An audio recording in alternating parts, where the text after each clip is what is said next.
Welcome to This Explainer. Today we are going to completely demystify the hidden mechanics of the digital economy. We're going to break down exactly how those massive modern virtual storefronts are actually constructed and operated behind the scenes.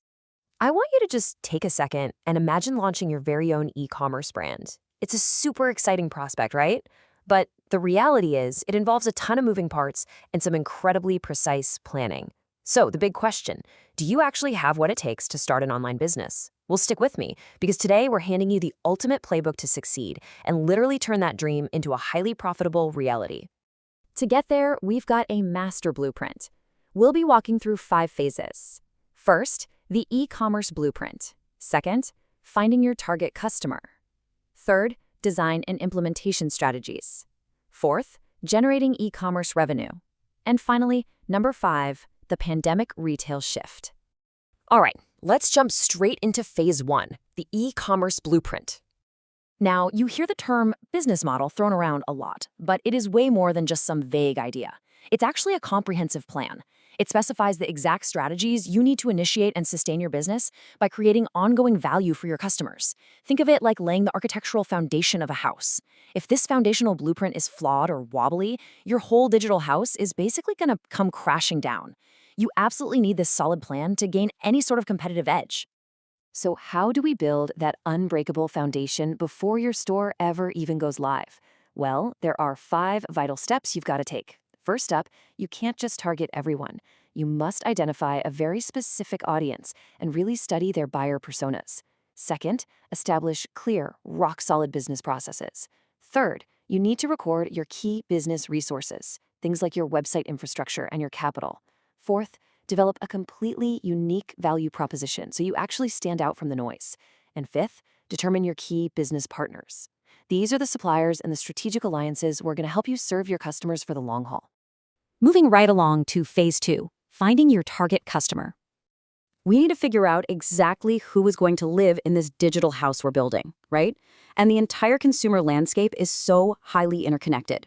Value flows completely differently depending on who your target residents are. Take B2B, for example. That's business to business. This is where businesses sell directly to other businesses, kind of like Toyota's dedicated portals or Dropbox's team tools. Then you've got B2C, your classic retail model, where companies sell straight to the end consumer, like Lakshmi India. But here's where it gets really interesting. Look at the bottom 2. C2C is where individuals sell pre-owned goods directly to other individuals on platforms like eBay, OLX, or Craigslist. And then C2B, this is a wild one, where individuals actually sell their services or their personal value straight back to businesses. Think freelance work on Upwork or Fiverr, or even influencers monetizing their reach on platforms like Influencer.in. Okay, phase 3, design and implementation strategies. So, you've laid the foundation, you know your residents. Now let's look at how this all translates into the actual architectural design and operational setup of your business. There are 4 really cool design strategies to make your digital storefront totally irresistible to your buyers. You could lean into brand awareness and image building. Think of the rich, immersive experiences created by Ford or Reebok. Or maybe you go with a promotion model, offering digital goodies or tutorials to pull in traffic, kind of like Kodak does. Another option, act as an infomediary. That's where you aggregate search data and compare services, exactly like Just Dial. Or, if you want to get super high-tech, you can leverage cutting-edge AI and machine learning for a customization model, tailoring the whole experience to fit each individual user's preferences perfectly. Now, here is a massive game changer. How do your products actually reach the customer if you don't own a giant warehouse? This brings us to the incredibly popular 5-step dropshipping lifecycle. It's brilliant in its simplicity. Step 1. You run the online storefront and display the catalog. Step 2, a supplier collaborates with you and uploads their products to your site. Step 3, your customer places an order. Step 4, you simply pass those order details straight to the supplier. And Step 5, the supplier packs and ships the item directly to the customer. Basically, you get to orchestrate the entire sale without ever once touching the inventory. But what if you really want your own name on the product? Well, let's look at the totally reverse dynamics of private labeling versus white labeling. In private labeling, independent designers or smaller businesses who just don't have the funds to build a factory, they seek out established manufacturers, using platforms like IndiaMart, for instance, to physically build their unique custom products. White labeling, on the other hand, is the exact opposite. That's where an existing brand's generic, mass-produced product is simply rebranded, repackaged, and sold under your own new business entity. They're two completely different strategies for building brand equity, and it really just depends on the resources you have at your disposal. Which brings us to phase 4, generating e-commerce revenue. All right, you've built the store, your supply chain is humming along, but how does the cash actually flow into the register? Think of these 5 revenue models as your ultimate strategic cash flow options. The most obvious one is direct sales, just selling a product online. But you can also make money through advertising, like hosting banner ads via Google or Facebook. Then there's the affiliate model, which relies on pay-for-performance links. And look at heavy hitters like Netflix and eBay. They are perfect examples of how different setups monetize their traffic. Netflix runs on a subscription model, giving you premium access for a steady, recurring fee. eBay, though, they use a transaction fee model, basically taking a small slice of the pie from every single C2C transaction that happens on their platform.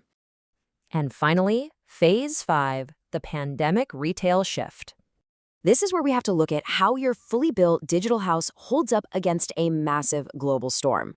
The COVID-19 pandemic and the resulting lockdowns acted as this unbelievable catalyst for the entire industry.